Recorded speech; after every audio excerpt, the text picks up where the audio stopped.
Hello Ninja Gengs dan para kaum selonjoran. Kembali lagi bersama Mimin. Tanpa berlama-lama, yuk gas!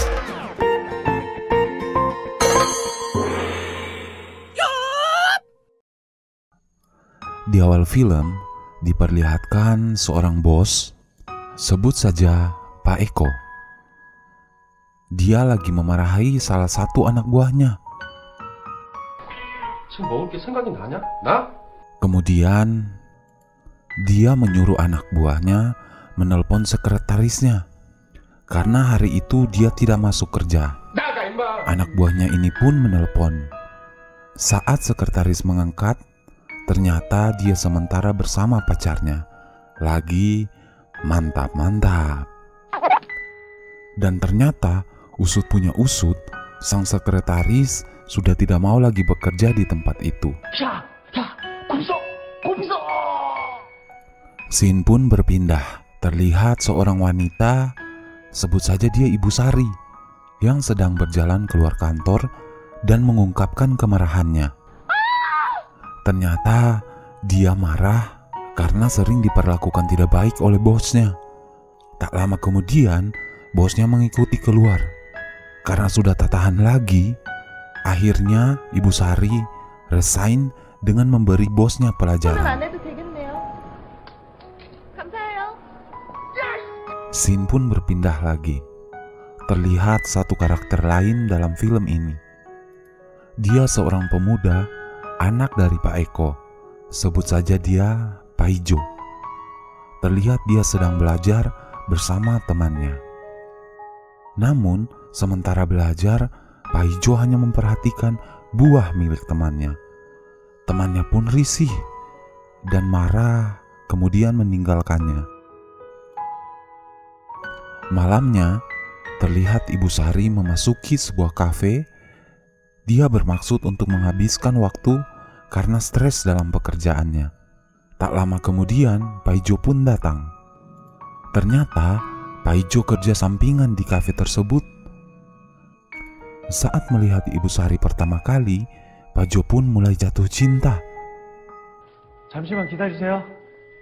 Kemudian, Pak Ijo pun memberikan minuman pesanan Ibu Sari. Beberapa waktu berlalu, terlihat Ibu Sari yang sudah menghabiskan 3 botol sojunya. Beberapa kali, mereka berdua saling bertukar pandangan. Sementara Pak Ijo dan bosnya lagi bercerita, terlihat Ibu Sari pergi ke toilet. Tak berapa lama, Pak Ijo pun ikut pergi ke toilet. Tanpa sadar Ibu Sari yang pergi duluan. Karena jalan di toilet agak sempit, mereka pun saling berpapasan. Dengan posisi agak sedikit mabuk dan tak tahan lagi, mereka berdua pun langsung mantap-mantap. Kemudian dilanjutkan lagi di hotel. Besok paginya, saat Pak Ijo terbangun, Ibu Sari sudah pergi. Pak Ijo hanya ditinggalkan sebuah anting-anting. Scene pun berpindah. Terlihat Ibu Sari yang pergi mencari pekerjaan lagi. Sesampai di kantor, karena kesan pertamanya begitu baik, 중국과 베트남 등에 판매한 해외 공연 판권까지 속 공연 개발 비용을 감안한다면 순수익이 조금 줄어들 것으로 예상됩니다. Pak Eko pun langsung terkesima dan menerima Ibu Sari sebagai sekretarisnya yang baru. Setiap hari terlihat Pak Ijo yang murung karena tak tahu di mana keberadaan Ibu Sari. Walaupun pacarnya datang dan menemuinya, terlihat Pak Ijo yang cuek-cuek saja. Dia pun sering membayangkan yang tidak-tidak. Dan dia hanya punya anting-anting yang Ibu Sari tinggalkan. Di tempat lain, Pak Eko juga mulai tertarik dengan sekretaris barunya ini.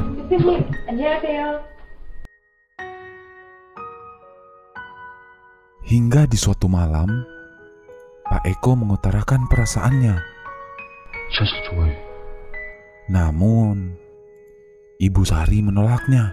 감히 하지 못했어요. Tapi setelah beberapa kali dicoba, akhirnya Ibu Sari pun menerimanya. 대표님을 남자로 볼 수 있도록 노력해 볼게요. Suatu hari, Pak Eko berbicara empat mata dengan Pak Ijo dan memberitahukan bahwa dia ingin membawa calon ibu barunya. 아니, 그게 아니라 실은 Awalnya Pak Ijo senang karena diberikan uang oleh ayahnya. 축하해. Tapi besok, saat calon ibu tirinya datang, betapa kagetnya dia bahwa itu adalah Ibu Sari, orang yang selama ini dicarinya. Terlihat Ibu Sari pun kaget dan merasa canggung. Namun, mau tidak mau, Ibu Sari pun memperkenalkan diri. 안녕하세요. 송지안이에요. Dan Pak Ijo pun begitu.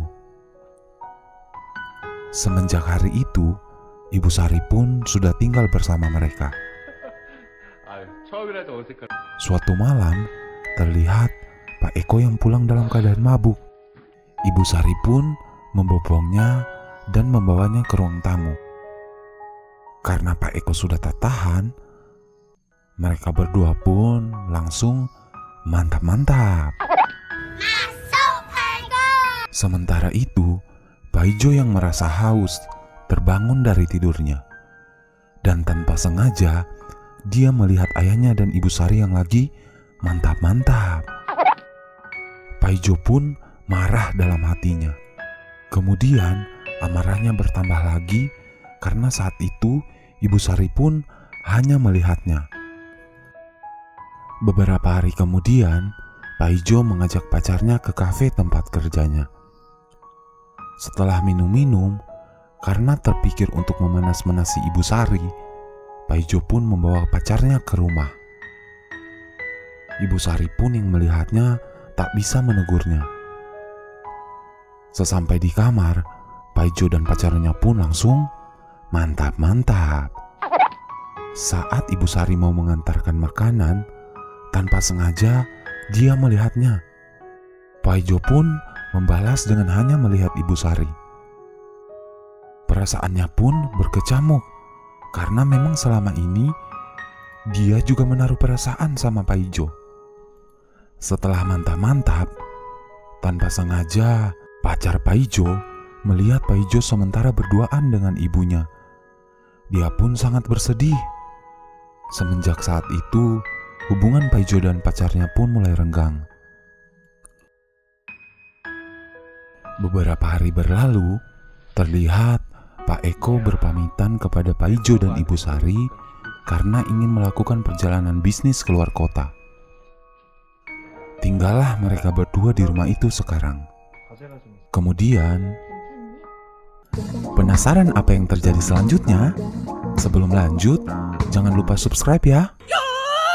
Di saat-saat Pak Eko lagi keluar kota, Ibu Sari yang lagi membaca majalah melihat Pak Ijo yang sedang tidur-tiduran di luar. Dia pun melihatnya dari kaca. Pak Ijo yang melihat Ibu Sari pun menghampirinya. Tapi Ibu Sari lagi-lagi menghindar.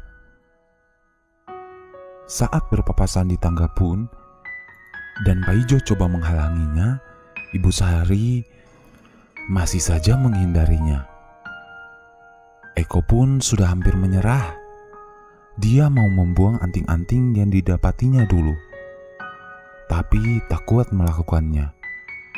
Akhirnya dia memutuskan untuk pergi ke kafe. Di rumah, Ibu Sari pun mendapati anting-anting itu berada di atas meja Pak Ijo. Perasaannya pun berkecamuk lagi. Dia baru tahu Pak Ijo masih menyimpan anting-anting itu. Malamnya, saat Pak Ijo pulang dari kafe, Pak Ijo buru-buru langsung masuk kamar dan bertemu Ibu Sari. Dia pun mengutarakan perasaannya. 이제는 우리 다 불행하다고요. 좀 마음이 시키는 대로 하면 안 돼요? Karena Ibu Sari selama ini menyimpan perasaannya juga, dan posisi sudah tak tahan lagi, akhirnya mereka berdua pun mantap-mantap. Sampai suatu malam, saat mereka lagi Mantap-mantap. Tiba-tiba Pak Eko pulang dan mendapati mereka. Pak Eko pun tak bisa marah karena menyayangi mereka berdua. Dia pun hanya keluar rumah dan meratapi kenyataan yang terjadi. Beberapa waktu berlalu, karena melihat kedekatan Pak Eko dan anaknya dan menyesali perbuatannya, akhirnya Ibu Sari menemui Pak Eko di kantor dan membicarakan tentang hubungan mereka. 스스로를 합리화하고 속이고 그래서 결국 Akhirnya Ibu Sari memutuskan untuk pergi dari rumah. 죄송해요. Pak Ijo pun hanya bisa melihatnya. 잘 지내? 그렇게 끝이 났다.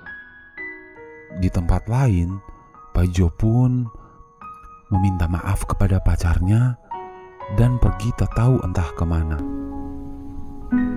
미안해. Setahun berlalu, saat Pak Eko masuk kantor, tiba-tiba anak buahnya memberitahukan ada seseorang yang datang. 너 자식! Betapa bahagianya Pak Eko saat tahu Pak Ijo telah pulang, karena selama ini dia telah memaafkannya. Sepulang dari tempat ayahnya, scene pun diakhiri dengan Ibu Sari dan Pak Ijo yang berpapasan tanpa mengetahui dan melihat satu dengan yang lain. Film pun berakhir. 계절이 지날 때마다 꽃이 피고 나무가 자라듯. Oke guys, sampai di sini review film kali ini. Sampai jumpa lagi di review film-film selanjutnya. Saya Mimin, ciao.